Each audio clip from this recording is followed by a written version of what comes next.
Vous savez que le département en charge de l'action sociale. Et bien évidemment, quand on parle d'orientation budgétaire pour l'année prochaine, 2023, nous devons rester mobilisés dans ce domaine de compétences de l'action sociale parce que tout le monde le dit, la précarité, la pauvreté est toujours aussi prégnant sur tout le territoire.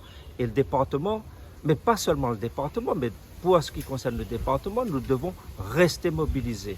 Et ce matin, donc, j'ai écouté attentivement les remarques des différents élus. Je ressens ces inquiétudes qui sont celles de nos habitants, mais aussi portées par les élus du département et en lien avec l'administration, en lien avec nos partenaires qui sont l'État, les mairies, les associations. Nous faisons le maximum pour aller le plus loin possible. L'action sociale, c'est quoi? C'est bien évidemment accompagner les publics en difficulté, les publics vulnérables, les personnes âgées, les personnes porteuses de handicap, l'enfance vulnérable. C'est aussi accompagner les jeunes qui sont en difficulté d'insertion. C'est accompagner les bénéficiaires du RSA à travers le dispositif expérimental EA+. C'est accompagner les familles en difficulté en termes de logement.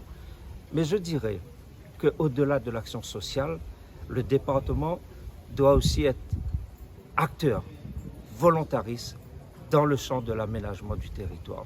Et ce matin, nous avons renouvelé notre solidarité à l'égard de l'ensemble des communes du département, puisque nous avons abondé un fonds pour les projets structurants du territoire. Ce sont, je le rappelle, aujourd'hui près de 100 millions que nous mettons à disposition des communes pour les accompagner dans les travaux sur leur territoire. C'est aussi un accompagnement au titre de l'action sociale à travers les CCAS. Donc là aussi, nous sommes volontaires. Et bien évidemment, deux domaines qui nous sont chers, c'est la transition écologique, puisque nous avons notre plan 1 million d'arbres, comme vous le savez, mais nous voulons faire du département une collectivité éco-exemplaire à travers ce plan Négawatt. Donc la protection de l'environnement, la lutte contre le réchauffement climatique, nous y participons à travers ce projet. Et le domaine de la sécurité alimentaire n'est pas oublié, puisque vous le savez que nous sommes très mobilisés dans le domaine de l'action agricole, l'accompagnement de la Chambre d'agriculture, l'accompagnement des agriculteurs eux-mêmes.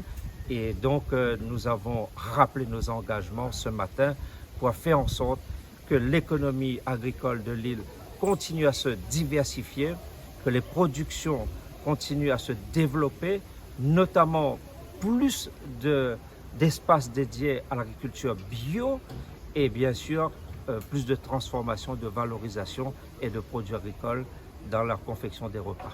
Quand on parle de vie chère, bien sûr la vie chère, elle concerne les familles mais aussi les collectivités.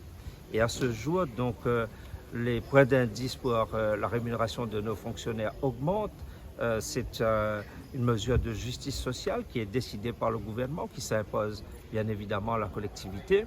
Et à rajouter à cela les prix des matières premières, des fluides qui augmentent, et bien tout cela rajouté bout à bout fait que le budget de l'année prochaine devra supporter une hausse d'à peu près 25 millions d'euros, rien que par rapport au surcoût de la vie, sans mesure nouvelle.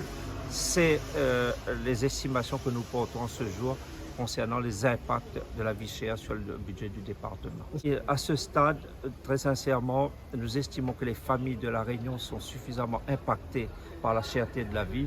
Il ne nous convient pas d'augmenter les impôts. Le département n'augmentera pas les impôts sur les ménages ici. Par contre, nous demandons à l'État de bien nous accompagner parce que quand on met en place un plan pour les personnes âgées, pour les personnes porteuses de handicap, nous sollicitons de l'État à travers la RRS un accompagnement financier. Nous demandons à l'État plus de moyens aussi pour renforcer l'action sociale, la sécurité des biens et des personnes pour le SDIS. Ce sont là, je dirais, des possibilités, des marges de manœuvre que nous allons chercher. Pas d'augmentation d'impôts, plus de sollicitations envers l'État.